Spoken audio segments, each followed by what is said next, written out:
प्रिय साथियों, मेरा आरपीएफ से जो संपर्क है वो मेरे रेल सेवा के आने के तुरंत बाद से शुरू होता है। जब कोई भी व्यक्ति भारतीय रेल सेवा में आता है तो वो आरपीएफ परिवार का भी एक अभिन्न हिस्सा होता है। वैसे तो आरपीएफ भी रेल परिवार में आता है, लेकिन उसको यूनिफॉर्म सर्विस होने के कारण उसका जो परिवार है वो थोड़ा अलग डिस्टिंग्विश होता है, लेकिन हम सभी एक रेल परिवार के सदस्य हैं।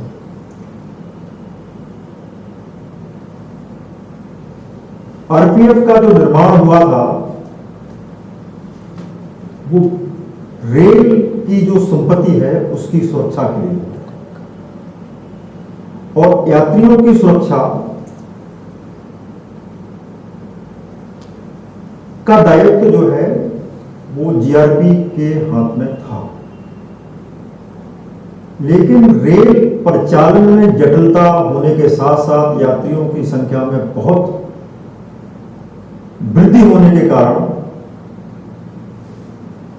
रेल सुरक्षा बल को भी ये जिम्मेवारी दी गई कि वो यात्रियों पर भी ध्यान रखे और उनकी जो ट्रैवल है उसको सुरक्षित बनाए। वैसे तो आरपीएफ पिछले जब से इसका गठन हुआ है कंपनी राज्य में, इसके बाद आजादी के बाद हर चुनौती पर आरपीएफ खड़ा उतरा है। ये भारत सरकार के अंतर्गत आने वाले जितने भी फोर्स हैं उसमें सबसे विश्वसनीय स्थान रखता है। यदा कदा आप सबने देखा होगा कि आप में से कुछ लोग किसी यात्री की जान बचाते हुए तत्पर होते हैं, अपनी जान की परवाह न किए हुए। कई ऐसे वीडियो हैं कि किसी आरपीएफ इंस्पेक्टर ने, आरपीएफ कांस्टेबल ने अपनी जान खेल करके उसको ट्रेस पासिंग होने से बचाया। और ये ऐसे उदाहरण जो हैं वो हमेशा आते रहते हैं। जब मैं आज से 5.5 साल 6 साल पहले डीआरएम हुआ करता था तो मेरे डिवीजन में भी, जब मैं सेलम में मंडल प्रबंधक था, तो ऐसे वाकया कई आते रहते थे।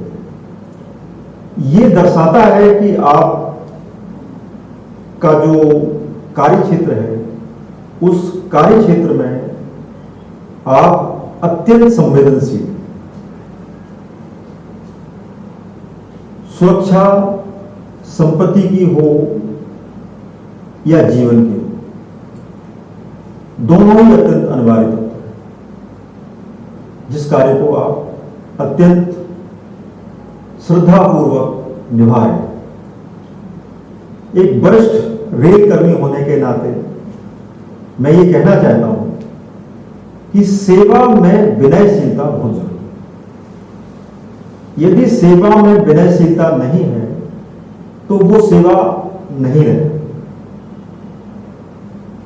तो सेवा में हम सभी को एक विनयशीलता का जो तत्व है उसे डालना चाहिए।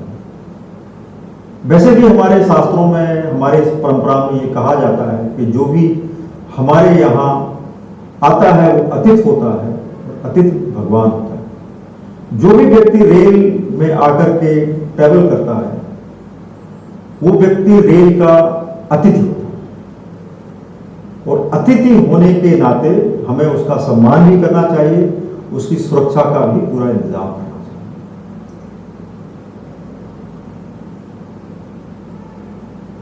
रेलवे प्रॉपर्टी का कार्य तो बखूबी हो रहा है।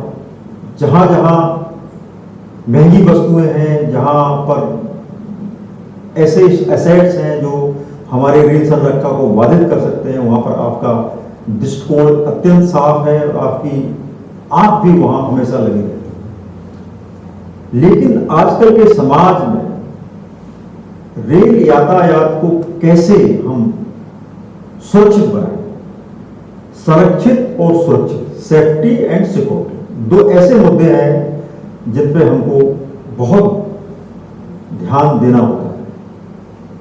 सेफ्टी तो रेल के जो अन्य विभाग हैं जो रेल परिचालन करते हैं उनका कार्य है, लेकिन रेल में जो सुरक्षा प्रदान करना है वो आपका महत्वपूर्ण कार्य है।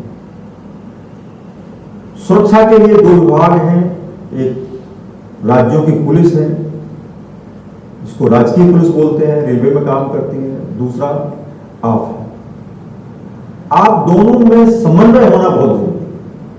यदि आप दोनों में समन्वय नहीं है तो आप पूरी सुरक्षा रेल यात्रियों की नहीं कर सकते।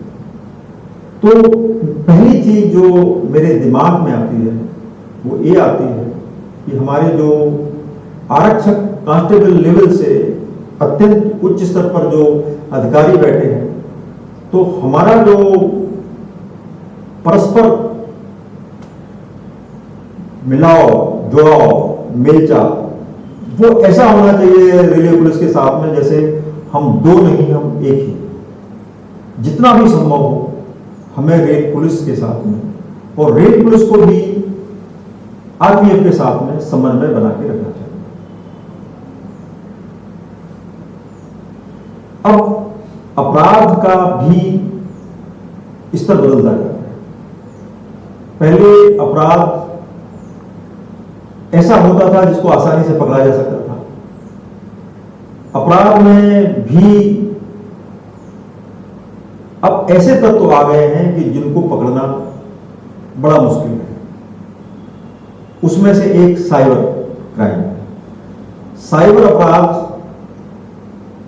रेलों में टिकटों में धोखाधड़ी, रेल के सिस्टम के साथ धोखाधड़ी, साथ में रेल के सीटों के साथ में धोखाधड़ी, ऐसे अन्य कई अपराध हैं जो अक्सर पाए जाते हैं। तो उसके प्रति आप सबको काफी जागरूक होना है। इसके अलावा एक और चीज है जो मैं समझता हूं कि जो समाज को अत्यंत प्रभावित करती है, वो है मानव तस्करी। मानव तस्करी जिसमें महिलाओं की तस्करी, बच्चों की तस्करी, ये प्रमुख हैं। आप कोई भी गाड़ी आप मुंबई आ रही हो और उसमें आप देखें कि कुछ महिलाएं हमारे उत्तर पूर्व से या उत्तर से या इवन दक्षिण से भी किसी प्रांत में, किसी शहर में लेके आई जाती हैं और फिर वो शोषण का शिकार होती हैं। और ज्यादातर मामलों में ये देखा गया है कि वो जो लोग लेके आने वाले होते हैं वो एक स्टेशन, दो स्टेशन, तीन स्टेशन के पहले उतर जाते हैं या उनको मालूम चल जाता है। मेरे अपने अपर मंडल रेल प्रबंधक कार्य के दौरान मुंबई में अक्सर मैं ऐसा देखता था, फिर बाद में मैंने वहां मिलकर के एनजीओ के माध्यम से वो रेड कराई, तो अक्सर ही ये महसूस होता जब गाड़ी कल्याण आ जाती थी तो जो महिलाएं या जो बच्चे या वो लोग हैं वो तो पकड़े जाते थे, लेकिन उनका जो किंग पिन है वो मालूम नहीं, इगतपुरी में उतर जाता था या मनमाड़ में उतर जाता था या वो चकमा देकर के गायब हो जाता था।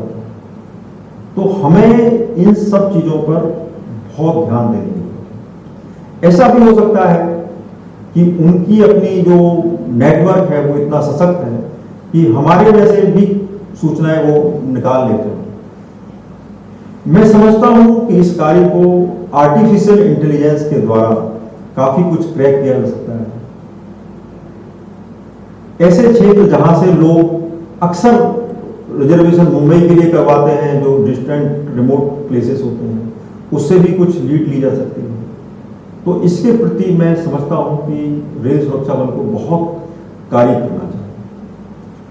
बच्चों का और स्त्रियों का शोषण किसी सभ्य समाज के लिए अत्यंत निंदनीय है, काला धब्बा है, और इसमें आपका जितना योगदान हो सकता है वो और किसी अन्य फोर्स का नहीं हो सकता। आजकल आपने देखा होगा कि प्लेटफॉर्म पर बहुत भीड़ हो जाती है और उस भीड़ में भगदड़ भी होती है। तो जो अधिकारी रेल सुरक्षा बल के उन स्टेशनों पर तैनात हैं, उनको गहन अध्ययन करते रहना चाहिए कि कैसे वो इस भीड़ को नियंत्रित करें। जो रेल में उपस्थित सुपरवाइजर हैं, जो अधिकारी हैं वहां, और आरपीएफ सुरक्षा बल, साथ में जो रेलवे पुलिस है, वो ये सब मिलकर के भीड़ को नियंत्रित करने के लिए उपाय करें। नियंत्रण जो है वो ऐसा नहीं है कि हमें फोर्स के द्वारा करें। नियंत्रण हमें प्रक्रिया को सुरक्षित करके भी कर सकते हैं, जैसे कि आने का मार्ग अलग, जाने का मार्ग अलग, और लोगों को ठहरने का मार्ग अलग। इसके अलावा जो प्रसारण सिस्टम है, हमारा प्रसारण तंत्र है, लाउड स्पीकर वगैरह जो बने होते हैं, वो भी हमें समझना चाहिए कि यदि भीड़ होने वाली है तो कोशिश कर करके भीड़ को इकट्ठी ना होने दिया जाए। ये भी कोशिश होनी चाहिए कि जो प्लेटफॉर्म चेंज कर देते हैं लास्ट मिनट पे, वो भी ना हो। और ये भी ध्यान हमें रखना चाहिए, खास करके आरपीएफ को, आसपास की पुलिस से ध्यान रखना चाहिए। ऐसा तो नहीं है कि कहीं कोई मेला है, अकस्मात कोई रैली आ गई है, कोई जन प्रदर्शन है, या और अन्य कोई ऐसी चीज है जिससे भीड़ जो रेलवे स्टेशन पर आ सकती है। तो भीड़ के प्रबंधन पर भी मैं समझता हूं कि जितना ध्यान hमें देना चाहिए उतना ध्यान अभी नहीं है। इसके लिए बहुत आवश्यकता है कि भीड़ प्रबंधन पर भी ध्यान रखें। अपराधी आजकल ज्यादातर जो ट्रैवल करते हैं वो रेल से ही ट्रैवल करते हैं। पहले भी रेल से ही ट्रैवल करते थे, क्योंकि अब आर्टिफिशियल इंटेलिजेंस एयरपोर्ट पे हो जाने के कारण अब अपराधी वहां नहीं करते हैं, पकड़े जाने का भी डर रहता है, कैमरे के भी जद में वो रहते हैं। तो वो ऐसे रेलवे स्टेशनों की तलाश करते हैं जहां कैमरा पूरी तरह से उनके ऊपर फोकस ना हो और वो किसी तरह से अपना ट्रैवल कर रहे हैं। इसी तरह से जो ऐसे सामान हैं जो सामान्यतः एक जगह से दूसरी जगह नहीं जाने चाहिए, वो भी रेलों से चलने के मामले भी प्रकाश में आए। तो रेल सुरक्षा बल की एक बड़ी जिम्मेवारी ये भी है कि अपराधी तत्व जो अपराध के लिए एक जगह से दूसरी जगह ट्रैवल करते हैं या अपना इकोसिस्टम बनाए हुए हैं, उनके इकोसिस्टम जो क्रिमिनल इकोसिस्टम है उसको किस तरह से हम तोड़ें। आजकल बहुतायत संख्या में कैमरे लगाए जा रहे हैं रेलवे स्टेशनों पर, उन कैमरों में रिकॉर्डिंग भी है। ये भी हमारी बड़ी जिम्मेवारी है कि वो सारे कैमरे सही तरीके से काम करते रहे। यदि कैमरे सही तरीके से काम करेंगे तो हम किसी भी घटना, दुर्घटना, अपराध का विवेचना बहुत अच्छी तरीके से कर सकते हैं और सबूत भी बता सकते हैं। तो इस पर हमें ध्यान रखना। आरपीएफ और रेल दो ऐसे तत्व हैं जिनको अलग नहीं किया सकता। रेलवे स्टेशन पर जो भी होता है वो आरपीएफ के दायरे में आता है। यदि कोई अपराध हो जाता है वो रेलवे पुलिस उसका संज्ञान लेती है। इसके अलावा जो भी रेलवे स्टेशन के दायरे में है वो सब आरपीएफ के ड्यूटी में आता है, या कहीं ना कहीं से हमारी सहभागिता होनी चाहिए कि रेलवे स्टेशन हमारे सबसे सुरक्षित स्थान हो, किसी तरह के अपराध की अड्डे ना बने।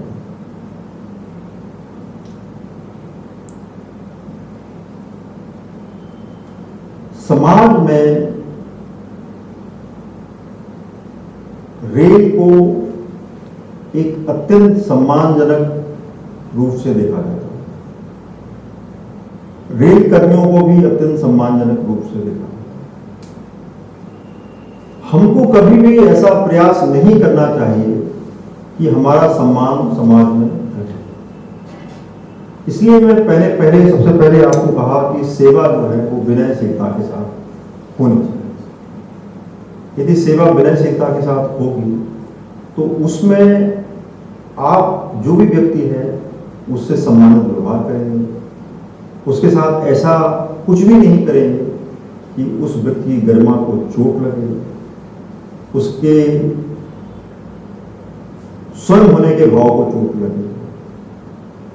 ऐसा हमें सोचना चाहिए। रिश्वत, जिसको करप्शन कहते हैं, bribery, ये समाज का एक कोड है। और कोई भी समाज यदि वो कोई भी सेवा यदि रिश्वत और करप्शन थोड़ा भी कहीं आ जाए तो लोगों का विश्वास उस पर उठ जाता है। रिश्वत के कई स्वरूप हैं, उस पर सभी कर्मियों को, रेल कर्मियों को, रेल सुरक्षा कर्मियों को, आरपीएफ के जो अधिकारी हैं उनको बहुत गहराई से, गहनता से ध्यान देना चाहिए। रिश्वत जिस व्यक्ति से पैसा लिया जाता है या जिस व्यक्ति को से का जो अर्थ है वो लिया जाता है, उसको तो वो पीड़ा देता ही है, लेकिन रिश्वत वास्तव में जो रिश्वत लेने वाला है उसको अधिक पीड़ा देता है। आप ऐसे कई समाज में चीजें देख लीजिए, आसपास जीवन में देख लीजिए कि जो हक की कमाई, मेहनत की कमाई, वही आपके जीवन को अच्छा, सुंदर, आपके परिवार को बढ़िया बनाती है। रिश्वत जो है व्यक्ति की संवेदनशीलता को भी खत्म करती है। यदि आप चाहते हैं कि आपका जीवन सुखमय बने, आपके बच्चे अच्छा प्रोग्रेस करें, आप में सुख का वातावरण हो, आपसी सामंजस्य हो, तो ये रिश्वत, ब्राइबरी, करप्शन, इसको नो बोलना। आप पर दूसरा दायित्व ये भी आ जाता है, बाकी कर्मियों से अधिक आपका दायित्व ये हो जाता है कि आप एक वर्दी में हैं, वर्दी में एक अशोक का चिन्ह लगा जो हमारे देश का गौरव है। आपको अत्यंत संवेदनशील होना चाहिए। आप रक्षक हैं। यदि रक्षक भक्षक बन जाए तो वो समाज नहीं रह सकता, और हम सब समाज के, इसलिए हमें अपने अस्तित्व को बचाना है तो जीवन मूल्यों की रक्षा करनी ही पड़ेगी। हम सभी आरपीएफ के जवानों को, अधिकारियों को ये कहना चाहेंगे कि समाज व्यक्ति से नहीं बनता। समाज का निर्माण व्यक्तियों में उनके जीवन मूल्य होने के कारण। कोई विक्षिप्त समाज है, भ्रष्ट समाज है, वो समाज नहीं है। इसलिए अच्छे समाज का निर्माण करना है, देश को आगे ले जाना है, तो हमें जीवन मूल्यों की रक्षा करनी ही होगी। आपने कभी देखा होगा या अक्सर देखते होंगे, सामान्य जन यात्रा केवल परेशानी में करते हैं। ये बहुत कम लोग होते हैं कि जो यात्रा अपने प्लेजर के लिए करते हैं। ज्यादातर सामान्य जन जो ऑर्डनरी टिकट लेके या जो सेकेंड क्लास में, इवन एसी 3 टियर में, 2 टियर में यात्रा करने वाले, इवन फर्स्ट क्लास में ट्रैवल यात्रा करने वाले व्यक्ति, कोई ना कोई उनको उलझन होती है, परेशानी होती है, या कोई ना कोई ऐसा अवसर होता है या उनकी मजबूरी होती है, तभी यात्रा करते हैं। तो जो लोग भी यात्रा कर रहे हैं वो अत्यंत वल्नरेबल होते हैं। वो हर हालत में गंतव्य पर पहुंचना चाहते हैं। तो इस मेरी जो बातचीत के माध्यम से मैं आपको, टिकट चेकिंग स्टाफ को, स्टेशन मास्टर को, सभी को ये कहना चाहता हूं कि जो लोग यात्रा कर रहे हैं वो एक विशेष तरह के तनाव हैं, उनके तनाव को और ना बढ़ाया जाए, उनको यात्रा अच्छे से करनी। इसके अलावा जो महत्वपूर्ण तत्व है, भारतीय रेल एक सेवा की इकाई होने के साथ साथ व्यापारिक संस्था भी है। तो कहीं आपको ऐसा महसूस होता है कि रेलवे के राजस्व को नुकसान हो रहा है, उसमें भी आपकी भूमिका अत्यंत अग्रणी होनी चाहिए। खास करके जहां पर माल लदान होता है, सही समय पर टाइम डाला जा रहा है, सही समय पर प्लेसमेंट हो रहा है, सही समय पर रिमूवल हो रहा है। ऐसा तो नहीं है कि कोई चीज गलत हो रही है, सब तरह के प्रक्रम सही तरह से चल रहे हैं। क्योंकि रेलवे का जो राजस्व है उसमें कहीं भी यदि कोई त्रुटि होती है तो उसका सीधा नुकसान हमको ही होगा। क्यों होगा? क्योंकि हम सब रेल राजस्व से ही तो हम सबको सैलरी मिलती है। इवन जब हम रिटायर हो जाते हैं तो हमारी पेंशन भी तो रेल राजस्व है। तो हर कीमत में रेल राजस्व का नुकसान नहीं होना। इसके अलावा जो लोग रेल राजस्व हमको देते हैं उनका सम्मान भी हमें करना चाहिए। यदि हमारे रेलवे स्टेशन पर कोई लोडिंग कराने वाले व्यापारी बंधु आते हैं, कोई भी व्यक्ति है, तो उनको सोच समझ के सही तरह से गाइड करना चाहिए और उनको सही राह भी दिखाना चाहिए। ये हमारा नैतिक दायित्व है कि रेल के व्यापार बढ़ता है, क्योंकि हम सभी रेल में ही तो हैं। यदि रेल का व्यापार नहीं बढ़ेगा तो हमारा विकास कैसे होगा? यदि हम फोर्स का विकास करना चाहते तो रेल के राजस्व को विकास करना पड़ेगा। तो हमारा जो प्रमुख कर्तव्य है, वो प्रमुख कर्तव्य क्या है? बेसिक गोल क्या है? बेसिक गोल सुरक्षा देना तो है ही, साथ में रेल के बिजनेस को भी फैसिलिटेट करना। ऐसा नहीं होना चाहिए कि नहीं हम केवल सुरक्षा करेंगे और हम तंग करेंगे, टाइट सब रखेंगे, पर रेल के राजस्व को नहीं बढ़ने, तो उसमें भी आपका अनिवार्य है। मैं तो ऐसा मानता हूं कि हमारे जितने भी रेल के विभाग हैं, सभी अपने आप में मार्केटिंग ऑफिसर की तरह कार्य हैं।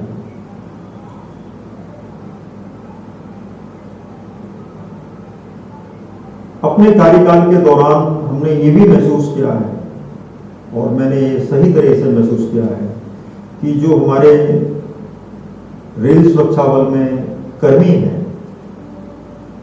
उनकी सुविधाओं पर भी हमें ध्यान देना चाहिए।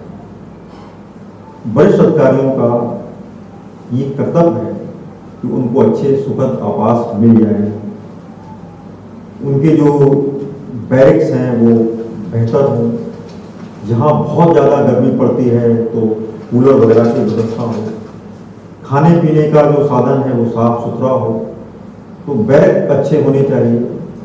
साथ में सतत ज्ञान भी देने का प्रयास करना।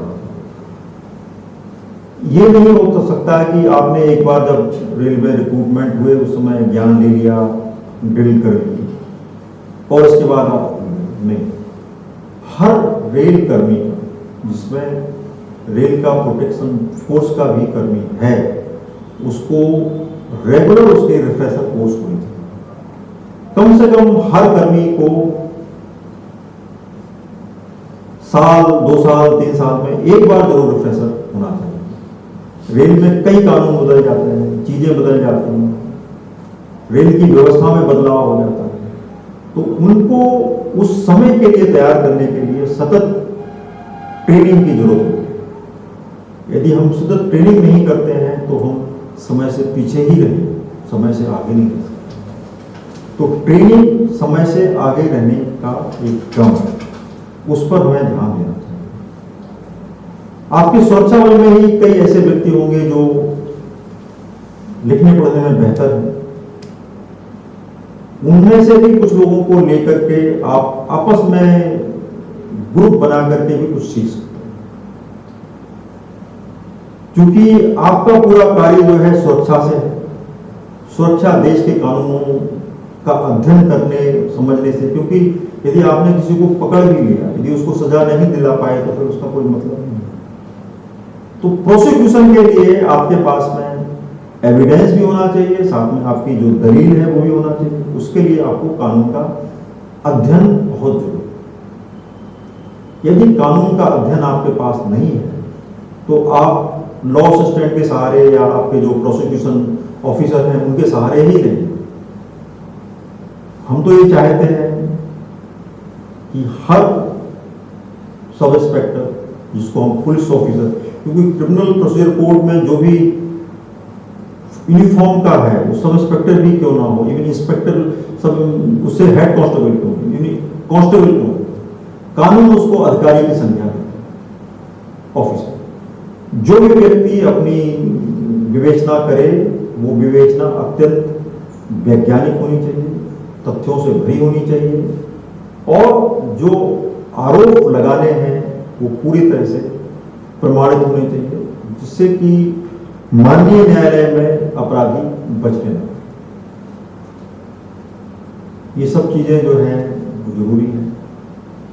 कई बार ऐसी रोज नामचे में गलतियां हो जाती हैं, एक डॉक्यूमेंट दूसरे डॉक्यूमेंट से मेल नहीं खाता, न्यायालय में जो केस जाता है वो व्यक्ति छूट जाते हैं, फिर वो क्राइम करते हैं, गुनाह करते हैं, फिर छूट जाते हैं। इस तरह से धीरे धीरे वो जो गुनहगार होते हैं, अपराधी होते हैं, वो बड़े अपराधियों में तब्दील होते हैं। आपने देखा होगा, कई फिल्मों में देखा होगा कि जो बड़े माफियाज हैं या जो बड़े संगठित गिरोह हैं, उनमें से ज्यादातर की शुरुआत रेलवे के स्क्रैप से हुई है या ठेकों से हुई है, तो बाद में वो समाज के लिए सरदर्द बने हैं या बन रहे हैं। तो उसको, उस जो स्रोत को आरपीएफ बंद कर सकता है। आपको उस पर ध्यान देना चाहिए, बहुत ध्यान देना। अंत में मैं आप सबको यही कहूंगा, आप अत्यंत अच्छा कार्य कर रहे हैं, इस कार्य को करते रहिए। कार्य में नवीनता, कार्य कुशलता को बढ़ाइए, अध्ययन करिए, अपने केस को बेहतर बनाइए, लेकिन जो विनयशीलता वो कभी नहीं, क्योंकि सेवा में यदि विनयशीलता यदि डाल दें तो सेवा जो है पूजा हो जाती है। सेवा करने, जब आप यदि विनयशीलता के साथ सेवा करते हैं, धर्म के साथ सेवा करते हैं, फिर आपको पूजा की आवश्यकता नहीं रहेगी। इसलिए इस कार्य को ध्यानपूर्वक हमें करना चाहिए। एक जो छोटी सी चीज है, सेवा करने में आप अपना ख्याल रखें, आप अपनी सुरक्षा करें, आप अपने स्वास्थ्य का ख्याल, अपनी शांति को भंग मत होने। यदि आप शांति को भंग होने देते हैं, कार्य करते हैं, देश के लिए कार्य करते हैं, लेकिन यदि आपका स्वास्थ्य खराब हो रहा तो वो ठीक नहीं है। आपको अपने शरीर के स्वास्थ्य का बहुत ध्यान, किसी भी बीमारी का शिकार नहीं होना है। यदि आप किसी बीमारी का शिकार हो जाते हैं तो उसका उपचार करें। मानसिक बीमारियों पर बहुत ध्यान देने के लिए, क्योंकि आपका जॉब लगातार करते करते मोनोटोनस हो जाता है, उसमें आपको नवीनता महसूस नहीं होती, उससे आपको एक विशेष तरह का तनाव आ सकता है। इसलिए ऐसे चीजों को ध्यान दीजिए, ऐसे चीजें, वो चीजें करिए। अपने शरीर का पोषण बहुत अच्छा करिए, अपने को बहुत ज्यादा रखिए, और शांति कैसे आपके जीवन में आए उस पर ध्यान रखिए, क्योंकि शांतिपूर्वक रहकर ही आप सेवा का दायित्व अच्छी तरह से निभा सकते हैं। यदि आपका शांत मन होगा तो आपकी कार्य कुशलता बहुत अच्छी है। साथियों, आपने कभी सोचा है कि जीवन क्या है? यदि आप किताबों में पढ़ेंगे, विद्वानों के प्रवचन सुनेंगे, उन सब में आपको जीवन के अलग अलग मायने बताते हैं। मैंने इसके ऊपर बहुत ध्यान दिया है। मैं लगभग 5-6 महीने से क्लासेस भी ले रहा हूं, सुपरवाइजर स्किल्स के बारे में, सुपरवाइजरी स्टाफ को पढ़ाता हूं। मैं पहला प्रश्न सभी से यही करता हूं कि जीवन क्या है। बहुत सारे लोग बहुत सारे जवाब देते हैं, लेकिन जीवन जो सब कहते हैं वो नहीं है। जीवन वास्तव में वर्तमान क्षण में रहने का नाम, जो प्रेजेंट है, the moment, living moment is the life. जिस मोमेंट में आप हैं वो जीवन है। इसके पहले का जो भी है वो सब भूतकाल, पास्ट। भूतकाल से आपको हमेशा रिग्रेट आता है और आप वर्तमान में न रह करके भविष्य में जाते हैं तो आपको चिंता, फियर, एंजाइटी, ये दोनों ही मानव जीवन के लिए ठीक है, जीवन के लिए ठीक है। तो जीवन यदि कहीं है तो वो वर्तमान में। तो वर्तमान को जितना अच्छा आप बनाएंगे, आप जीवन को बहुत अच्छा जिएंगे। कई जगह ये कहा भी है कि वर्तमान जो क्षण है वही आपका है, आगे आने वाले का आपके ऊपर कोई अधिकार नहीं है, वो जो गया वो कभी वापस आ नहीं सकता। तो जीवन क्या है, जीवन का उद्देश्य क्या होना चाहिए, ये भी बहुत सारे लोगों ने बोला। बहुत सारे लोग ऐसा हमारे क्लास में बताते हैं कि जीवन का उद्देश्य प्रसन्नता है, किसी का गोल को मीट करना है, किसी का कोई चीज को मीट करना है, किसी को सबको अच्छा रखना है, किसी को मानव शांति करनी है, किसी को, हर व्यक्तियों को हर तरह के जैसे उसका सोच है उसके हिसाब से वो व्यक्ति उसकी व्याख्या करेगा। बट वास्तव में जीवन का उद्देश्य क्या होना चाहिए, कभी इसके बारे में जरूर सोचें। लेकिन चूंकि आप मेरे सामने नहीं हैं तो मैं आपके लिए बताता हूं कि जीवन का जो प्रमुख उद्देश्य है वो शांति में है। How to be in peace. यदि आप जीवन में शांति में नहीं हैं तो कोई भी कार्य संभव नहीं है। ऐसा भी हो सकता है कि जो भी कार्य करते हो वो निरर्थक है। शांति कैसे बनाए रखी जाए वो केवल आपके ऊपर है। लेकिन ये मान के चलिए कि शांति के बिना जीवन जीने का कोई अर्थ ही नहीं। जीवन वर्तमान में है और जीवन का उद्देश्य जीवन को शांति रखने में। आप कितना भी पैसा कमा लें, कितना भी सामान हो, कितने भी बड़े व्यक्ति हो, कितना भी आपके हाथ में हो, कितने भी ऊंचे ओहदे पर, यदि आप सामान्य कर्मी भी हैं और शांत हैं तो मैं समझता हूं कि आपका जीवन धन्य है। उन लोगों से जो अशांत हैं, आपने अक्सर देखा होगा कि अखबारों में पढ़ा भी होगा कि कोई पढ़े लिखे लोग जो है वो सुसाइड कर लेते हैं। सब कुछ है इसके बाद सुसाइड कर लेते। ऐसा क्यों होता है? ऐसा इसलिए होता है कि उन्होंने जीवन के उद्देश्य को डिस्प्लेस कर दिया, उसको इस तरह से कर दिया है कि वो महसूस होता है कि वो उनका उद्देश्य किसी के प्रेम में है, वो किसी के प्रेम में है, लेकिन जिससे वो प्रेम करता है वो वास्तव में उसके प्रेम में है। तो जीवन का उद्देश्य नहीं हो सकता। जीवन का उद्देश्य अपने में रहना, अपने को शांत रखना, अपने को शांत रखना। शांति केवल इतना नहीं है कि आप शांत हैं, बैठे हुए हैं, वो शांति नहीं कहते। आपका बॉडी, शरीर, आपका मन, आपके इमोशंस, आपके थॉट, वो सब शांत होने चाहिए। बहुत सारे लोग शांत होने का ढोंग भी कर लेते हैं कि मैं बहुत शांत हूं, पर वास्तव में वो शांत नहीं होते।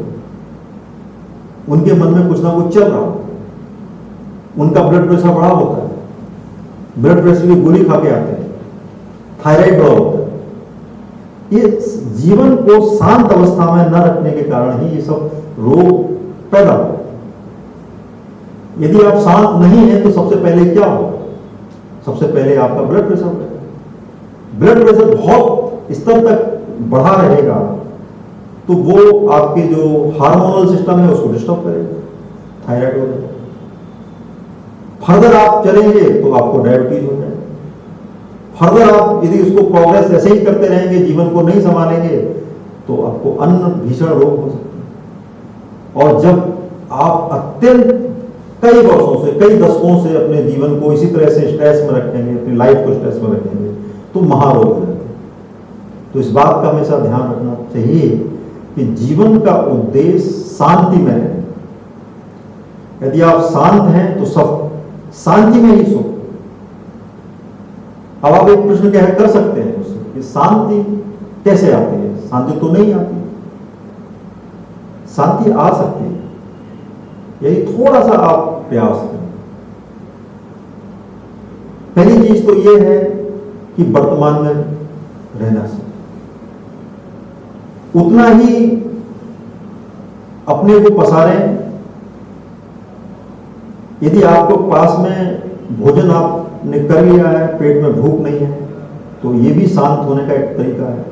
यदि आपके पास शाम का भोजन है तो और शांत होने का है। यदि आपके पास में पूरे महीने का वेतन है, पूरे महीने की ग्रोसरी आपके घर में है, तो और शांत होने का। आप पाएंगे कि आपके पास ऐसा कोई चीज नहीं है जिससे आप अशांत हों, लेकिन फिर भी आप अशांत हैं। वो इसलिए है कि आप भविष्य के बारे में ज्यादा सोच रहे हैं। और आप, कुछ लोग ऐसे भी हो सकते हैं जो बीत गया है उसके बारे में सोचते हैं, रिग्रेट। तो दोनों ही चीजें ठीक नहीं है। खास करके जो हमारे रेल सुरक्षा बल के साथी हैं, उनकी ड्यूटी ही शांति को बनाए रखना, समाज में शांति। यदि आपका मन स्थिति शांत नहीं है तो आप समाज में कैसे शांति बनाएंगे? इसलिए सभी रेल सुरक्षा बल के लोगों को, इवन यूनिफॉर्म के लोगों को, इवन सभी को, सामान्य जन, यदि हम स्वस्थ रहना चाहते हैं, सुखी रहना चाहते हैं, तो हमें अपने शरीर को कम से कम कुछ वक्त देना चाहिए। कभी शांत बैठना चाहिए। अपने इंद्रियों को, अपने मन को कुछ ढीला करना चाहिए। मस्तिष्क को थोड़ा सा जो है वो विश्राम में लाना चाहिए। यदि हम वो ऐसा नहीं कर सकते तो फिर जीवन का बच। एक बात का और हमें ध्यान रखना चाहिए। हम जिसको समझते हैं कि वो सब ये है, वो है, हमारा परिवार है, पत्नी है, माता है, पिता है, पुत्र पुत्रियां हैं, लेकिन इसके पहले आप हैं। क्योंकि इस सृष्टि में आप पहले आए थे, आपसे ही ये सृष्टि। आप ऐसा समझते हैं कि नहीं वो ये भी हमारे हैं, वो भी हमारे, इनको भी हम कर लें, उनको भी हम कर लें, इनका भी शांति दे, इनको भी वो कर दें। नहीं, आप कुछ ना कर लें। यदि आप अपने आप को शांत नहीं रख पाएंगे, अपने आप का ध्यान नहीं रख पाएंगे, आप किसी के लायक नहीं हो। ये जो समाज में, परिवार में, सब में जो आपको दिख रहा है, ये हमारे तो जो दर्शन शास्त्री हैं, बड़े बड़े आचार्य हैं, सबने ये तो वैसे भी माया कहा है, लेकिन उसको आप वैसा ना समझें, इस बात को ऐसा समझें। ये सपोज करो, एक मान कहने में बड़ा अटपटा सा है, यदि सपोज हम इस दुनिया में ना रहें तो क्या ये दुनिया बंद हो जाएगी? कभी सोचिए, विचार करें। एक दिन शोक होगा, दूसरे दिन शोक होगा, 10-15 दिन के बाद में जो आपके परिवारजन आपके लिए बिलख रहे थे और आप जीवन में जब थे तो उनके लिए मर रहे थे, वो सब मुस्तैन, सब अपने अपने काम में जुड़े। और साल, 1 साल, 1.5 साल में कोई आपको ध्यान नहीं रखता। हो सकता है कि ड्राइंग रूम में आपकी फोटो लगा दी जाए, लेकिन जब अगली व्हाइट वॉशिंग होगी, घर को सुधारा जाएगा, तो आपकी फोटो भी वहां से हटा दी जाएगी। तो कभी आप ये निर्णय करके देखिए, आप अपने पूज्य पिता को जानते हैं, आप अपने पूज्य पिता के पिता को भी जानते हो, उनके पूज्य पिता का भी नाम आपको कभी मालूम होगा कि उनके पिता, उनके पिता, मुझे नहीं लगता कि आपको मालूम होगा, किसी को नहीं मालूम। तो ये भी कहना बड़ा व्यर्थ कि हम अपने बच्चों के लिए कर रहे हैं, परिवार के लिए कर रहे हैं, वो सब धोखा है। करना आपको केवल उतना है कि वो समाज में चलने लायक बन जाए, लेकिन जो गठजोड़ है, गठबंधन है, और कुछ लोग तो इतना भी कहते हैं कि नहीं वो मैं एक पीढ़ी के लिए कर रहा हूं, 2 पीढ़ी के लिए कर रहा हूं, 3 पीढ़ी के लिए कर रहा हूं, किसी का कुछ नहीं रहता जब तक जो भी समाज, जो भी मानव, जो भी व्यक्ति अपने आप के लिए नहीं करता है, तब तक उसका नहीं रहता, पिछला किसी से नहीं चलता। यहां पर एक छोटी सी कहानी मैं आपको कह देता हूं, कहानी समझ लीजिए या दृष्टांत समझ लीजिए। यदि कहानी से लेके दृष्टांत लेके समझेंगे तो एक सेठ जी हुआ करते और सेठ जी के पास बहुत दौलत। आपने भी इतिहास में पढ़ा होगा, कई सेठ ऐसे रहे हैं कि जो इनके पास बहुत दौलत रहती है। आज भी सेठ, जब से मानव समाज बना है तब से सेठ। तो वो जो सेठ जी थे, एक दिन सुबह आए अपने मुनीम जी को कहे कि मुनीम जी बताइए कि मेरे पास कितनी दौलत है और मेरी कितनी पीढ़ी खा सकती।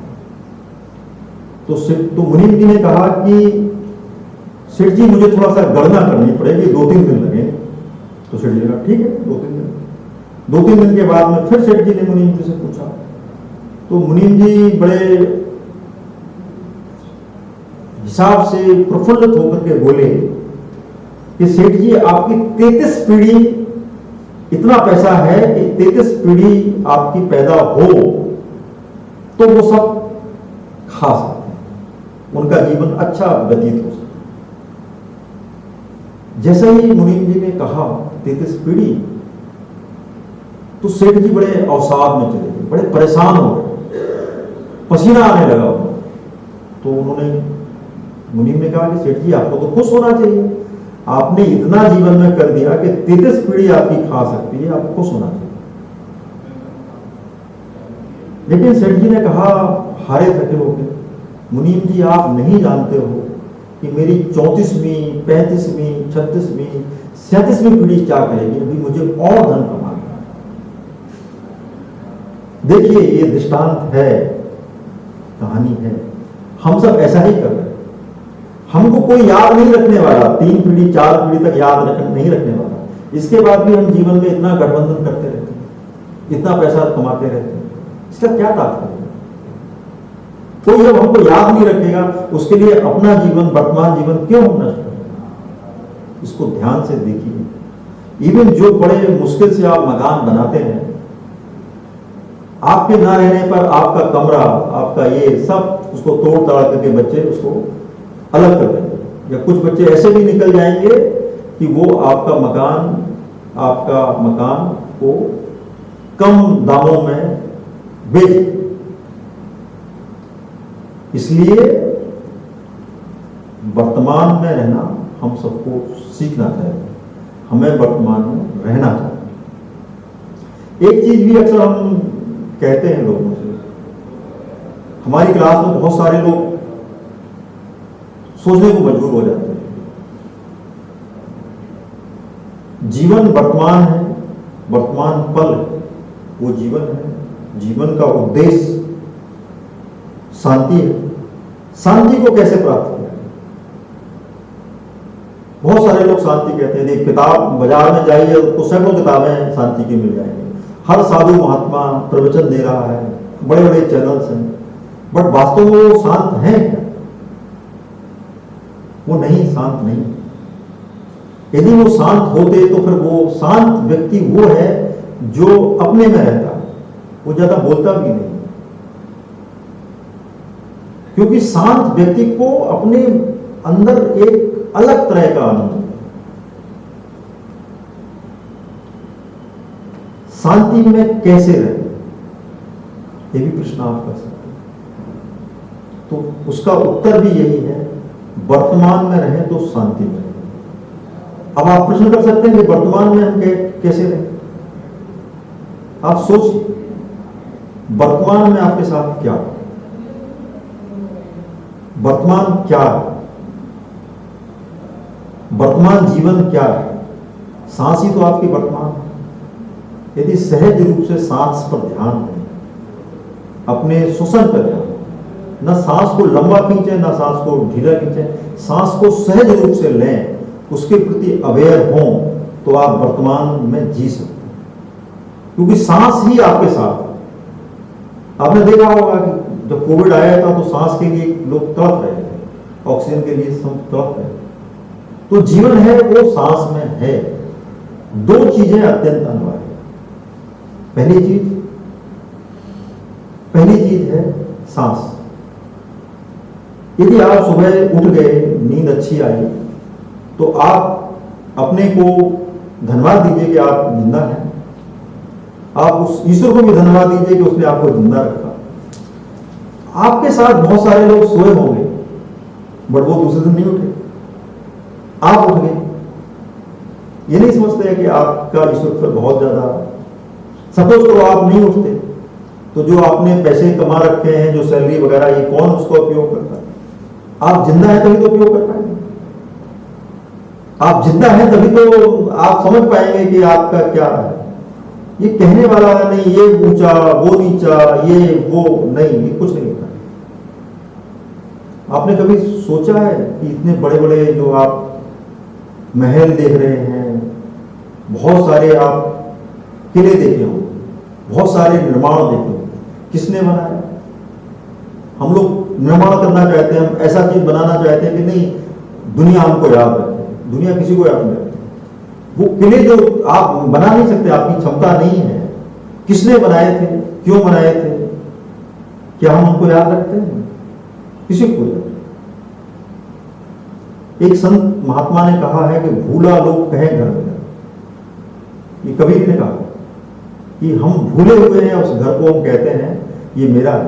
अरे भाई, आपका नहीं है, आप इसमें रहते हैं। फाइनली आप कहाँ जाएंगे? शमशान में जाएंगे, कब्रिस्तान में जाएंगे।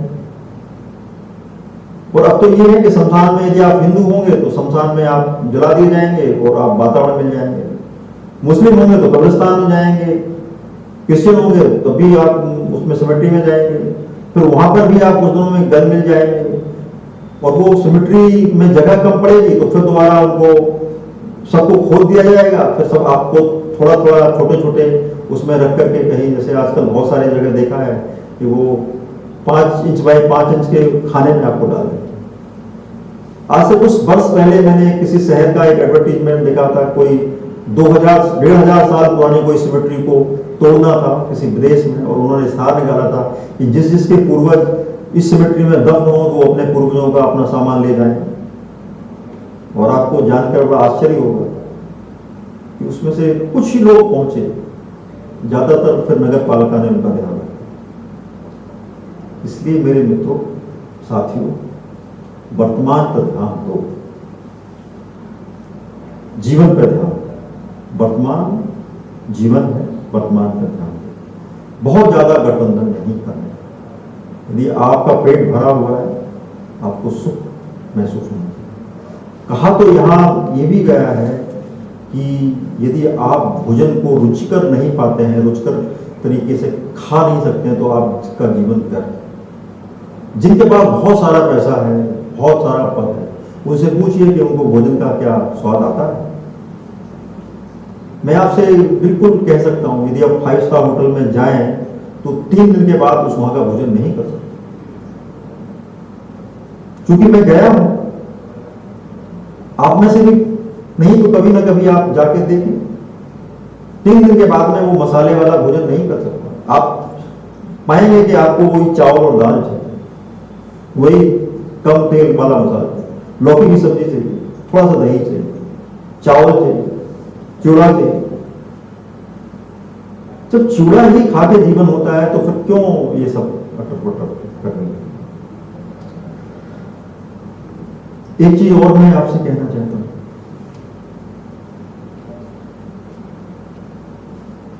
यदि जीवन में आपके विनयशीलता नहीं है, लोगों के प्रति प्रेम नहीं है, प्रकृति के प्रति आकर्षण नहीं है, नीतियों के प्रति आपका मन नहीं है, समाज के प्रति आपका कोई कर्तव्य नहीं है, आप फिर आदमी नहीं। हमेशा अपने आप को किसी न किसी तौर से समाज के निर्माण के कार्य में लगाना चाहिए। समाज का निर्माण घर के निर्माण से शुरू होता है। यदि आप समझते हैं कि आप स्वस्थ हैं तो घर की थोड़ी सी जिम्मेवारी ले लीजिए, सफाई करिए, घर की बाथरूम साफ करिए, घर में बर्तन धोइए। आपने कभी देखा होगा ना कि जब कोई सिख बंधु को लगता है कि उन्होंने कोई अपराध कर लिया है तो अपने अपराध को समन करने के लिए वो गुरुद्वारे जाते हैं और उस पर वो जो जहां पर जूते चप्पल वगैरह रखते हैं वो जूते चप्पल साफ करने लगते हैं। ये गुरु साहब ने कहा। प्रफुल्लित होते हैं तो वो किचन का काम करने लगते हैं। तो इससे सीख लीजिए, इससे सीख लीजिए कि यदि आपने कोई किया हुआ है तो उसको रिग्रेट करने के लिए अपने मन को ना करके किसी गुरुद्वारे में जाकर के जो हमारे सिख बंधु कार्य करते हैं उनमें सहकार करिए। मैं दावा करता हूं कि आप का जो अंदर का जो है जहर, उसको टॉक्सिन्स, वो बह जाए। जब आप कार्य करने के बाद पसीने में लथपथ होते हैं तो वास्तव में उस समय जो आपके शरीर के तंतु होते हैं उनको पूर्ण जीवन मिलता है। ये बात उस जिम में नहीं है जहां बहुत सारा पैसा देके जाते हैं। किसी पेड़ के नीचे कुछ नहीं है तो उसके जो टूटी फूटी डाली हैं, इधर उधर से है, कुछ कूड़ा कचरा है, उसको ही साफ कर दीजिए। आप किसी ऐसी कॉलोनी में रहते हैं जहां पर बच्चों के खेलने की जगह है, आप कुछ उसको साफ सुथरा कर दीजिए, कुछ फावड़ा वाली जाइए, साफ सुथरा कर दीजिए। कभी कभी बच्चों के साथ में खेलिए। यही जीवन है। जीवन को यदि आपको देखना हो तो नवजात बच्चों में देखिए। यदि आप नवजात बच्चों को, आप छोटे बच्चों को देख के खुश हो सकते हैं, समझिए आप अपने में हैं। और इतनी उनसे चिढ़ आपको हो रही है तो बस आप जीवन नहीं जी रहे हैं, आप अपने जीवन को ऐसे ही, क्योंकि जो अपराधी तत्व होते हैं अक्सर उनको ये सब चीजों से, यदि किसी फूल को आप देखते हैं और आपके मन में आता है वाह क्या सुंदर है, क्या बस, थोड़ा ठिठक जाइए। किसी वृक्ष को देखते हैं, एक चीज का और भी ध्यान दीजिए, यदि आप कोई बहुत बड़े अवसाद में हैं और आपको कुछ समझ नहीं आता तो अपने मोहल्ले के आसपास के ऐसे कोई पेड़ पर जाकर के अपने को उससे चिपक दें, वो चिपके रहे। धीरे धीरे वृक्ष जो है आपका अवसाद को हरण। पानी ज्यादा पीजिए। जीवन दो ही चीजों में है, पानी में और हवा में। पानी और हवा के कारण के बिना आप नहीं रह सकते, तो जीवन दोनों में ही है। हम क्या करते हैं, हम सांस पे ध्यान नहीं देते हैं, पानी हम बहुत कम पीते हैं। जब यदि हमें पानी ज्यादा पिए, सांस पे ध्यान रखें, तो आधे लोग तो वैसे ही आपसे दूर हो जाएंगे। कहने के लिए तो बहुत सारी बातें हैं। यदि वर्तमान में रहेंगे, आप बहुत ज्यादा गठबंधन नहीं करेंगे, कम रहेंगे, पढ़ेंगे। हाँ, पढ़ना भी बहुत जरूरी है। पढ़ना वो नहीं जो मैं जैसा आप सब पढ़ते हैं। आप कोई अच्छी पुस्तक ले लीजिए जो आपके मनोबल बढ़ाए। अत्यंत धार्मिक पुस्तक पढ़ सकते हैं तो वो भी पढ़ लीजिए, लेकिन मैं कहता हूं आजकल बहुत सारे लोग बहुत अच्छा लिखते हैं। अखबारों में भी ऐसे कॉलम आते हैं जो आपके जीवन को उन्नत बनाने में काम है। तो ऐसे अखबारों के कॉलम को इकट्ठा करके फाइल बनाते रहिए। कोई अच्छी पुस्तक ले लीजिए। कोई कुछ नहीं है तो अपनी एक डायरी बना लीजिए, उस डायरी में अपने विचार लिखिए, अपने दुख लिखिए, अपने दर्द लिखिए। धीरे धीरे जो आप लिखेंगे वो डायरी आपके जो संवेदनाएं हैं, गहन संवेदनाएं हैं, उनसे एकीकार हो जाएगी और आपका जीवन धीरे धीरे ठीक हो जाएगा।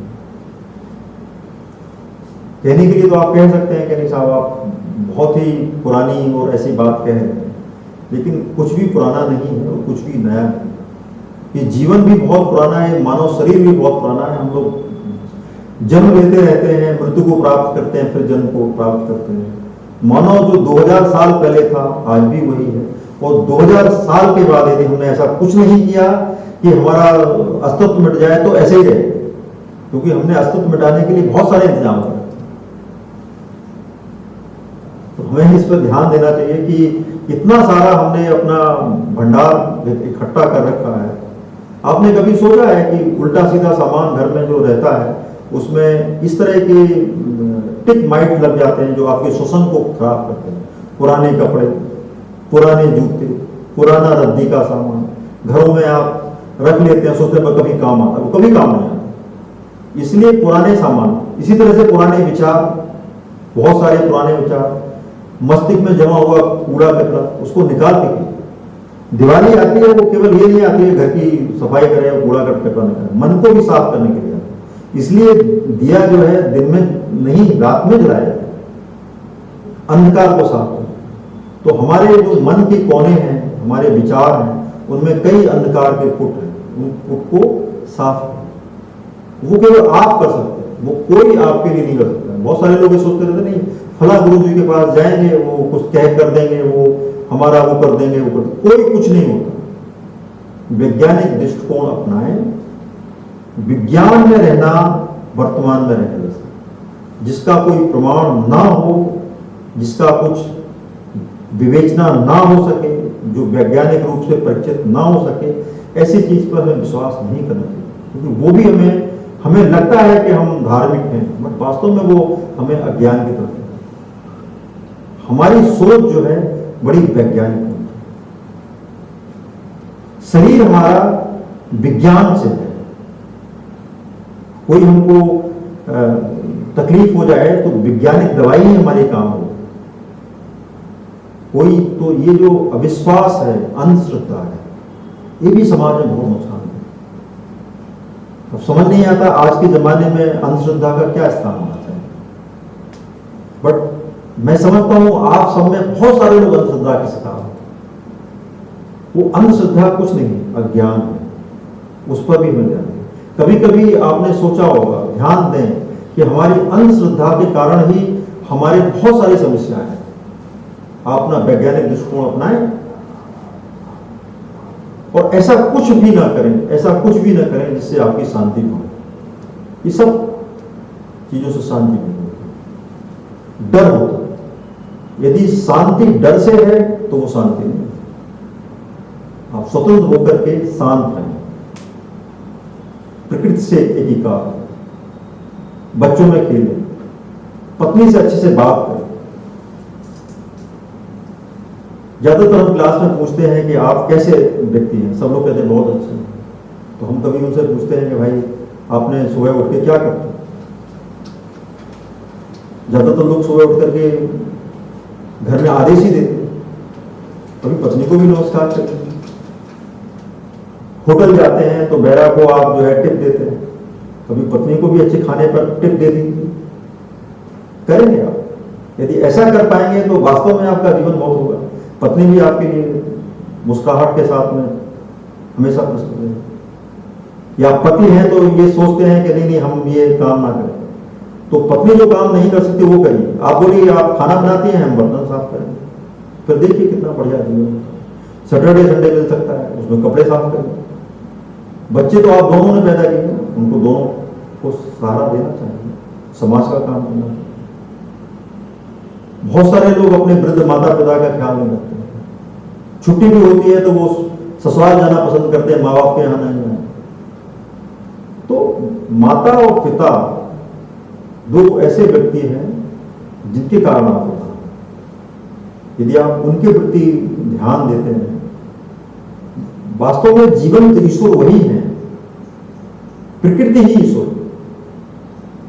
क्योंकि प्रकृति को आप देख सकते हैं, माता पिता को देख सकते हैं, ईश्वर है, मैं ऐसा नहीं कहता, लेकिन प्रत्यक्ष भी ईश्वर होता है। प्रत्यक्ष ईश्वर आपके माँ बाप, प्रकृति है जो हवा बना के आपको दे रही है। यदि हवा ना हो, सपोज प्रकृति हवा ना बनाए तो क्या होगा?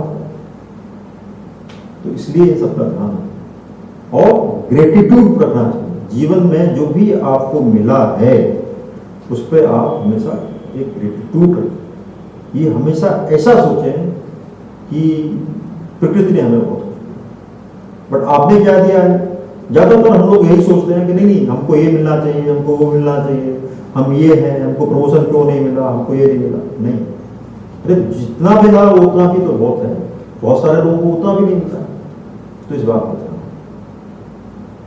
धन्यवाद।